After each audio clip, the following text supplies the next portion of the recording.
have David Giddings from Oxford. Good to see you. Nice to meet you. You are the Director of National Programs. Tell us a little bit about Oxford. Oxford's a pension fund property manager with properties in Canada primarily, but also upper east of the United States in Boston, Washington, and New York, as well as overseas in England and France. So being a pension fund property manager, we essentially generate returns from our real estate to help pay pensions of 450,000 pensioners that work for municipalities in the province of Ontario. So I can assume that you're pretty good real estate investors. Very careful real estate investors. And you specifically handle some of the property management issues? Correct. Teach me about how to handle and manage properties so well, that so dependably that you can actually have people's pensions relying on it. What are some of the trends in property management that you are employing that make buildings effective and safe and smart? I would say there's probably 3 or 4 things that we really focus on over and above buying properties in the right location and making sure we follow a strategy of what we buy and where we buy. Obviously that speaks to the tenants that we attract and the kind of rents that they can pay to make those buildings valuable. But more specifically to your question, I would say it has to do with good customer service, fundamental good customer service first and foremost.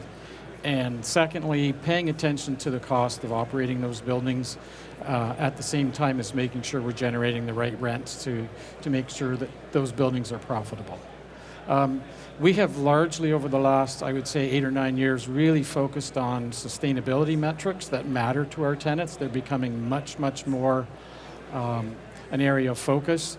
And in the last 3 to 4 years, a big emphasis and concentration on what we're calling smart and connected, but essentially it's the connectivity of our buildings for those that occupy, visit, and shop in our properties. So what does that look like, David, when you talk about this connectivity? So I come into your buildings, I live there, I'm visiting there. What are some of the things I'm going to see and experience? Well, some of the things that you would see and feel is a pervasive connectivity. So let me call it a connected experience with your cellular phone when you come into any one of our office or retail sites. So what will happen? I'll have my phone with me in my pocket, and then? You would have good signal strength no matter which carrier you're with. I see. Number one. How are you doing that? DAS? We're doing in-building DAS in all of our office and retail sites. Secondly, we're doing Wi-Fi, pervasive Wi-Fi throughout all of our retail sites especially.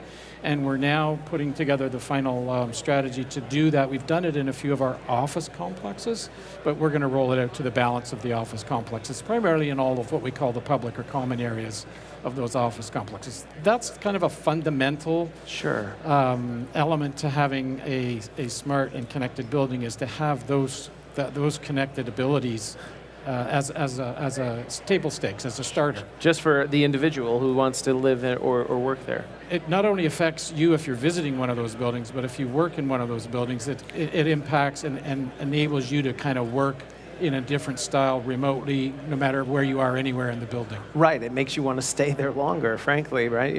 And get out of there sooner if you can't. What other things are you doing to make sure that these buildings are managed well? We're investing in technology that enables our tenants to have a different, I would call it a different connected experience in our office and retail assets. Probably be a little bit more productive, especially in the form of attracting and retaining the talent that they're looking for to keep their businesses meeting their goals. So if the employees that are going to work for their companies that are going to help them be productive are looking for some of those connected experiences, we're exploring piloting personal controls, for example, in the office asset. Things like giving them a certain amount of ability to control lights and HVAC in their space, which engages them, and we all know that engagement usually leads to more enjoyment, more productivity. Certainly. In the retail assets, it's more about the ability, if you come into one of our big shopping centers, it's the ability to actually speak to us, to speak with our tenants, to have a live chat.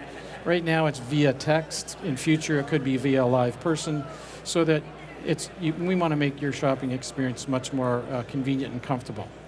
what other things can we focus on? Let's say I wanted to transition a property that I already owned, a building that I already owned, and I want to transition it into a more smart building. Where's the low-hanging fruit? So essentially what we're doing first and foremost is we're putting the digital infrastructure into our buildings so that we can converge all of these systems that we want to talk to each other, because the digital infrastructure and the foundation allows us to grab data from those systems that we couldn't really do that effectively before, and it allows us to tell us a lot more about our shoppers and about our office occupants so that we can deliver the better service I was referring to at the outset.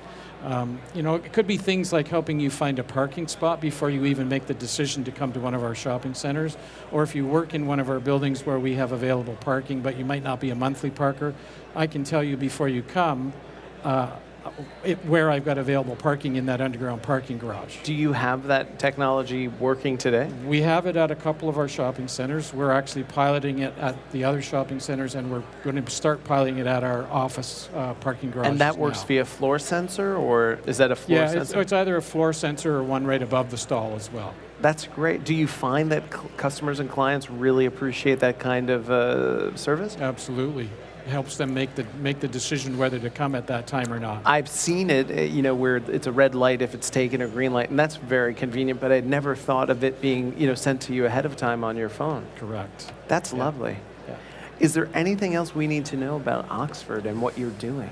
Well, some of the other things that we're doing is the data that we're starting to extract from the systems that we've converged on our digital infrastructure, or the fiber backbones as the industry is calling it.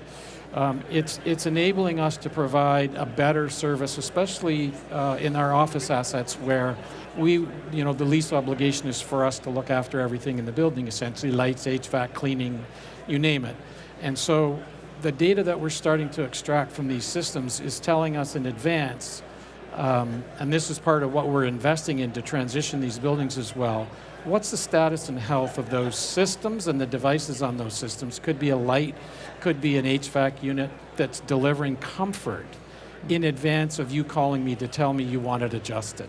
And so if I can preempt that call or minimize those calls, that should result in happier tenants, more satisfied tenants, which helps me, and which is because I'm in the business of leasing space and retaining tenants that want to stay in my buildings. That's terrific and incredibly technologically futuristic and advanced, almost predictive analysis of what your clients need. Correct. Terrific. Thank you so much for being here and bringing Oxford here, and we'll look forward to seeing you out on the trade show floor. My pleasure. Thank you very so much, David. Okay. David Giddings from Oxford.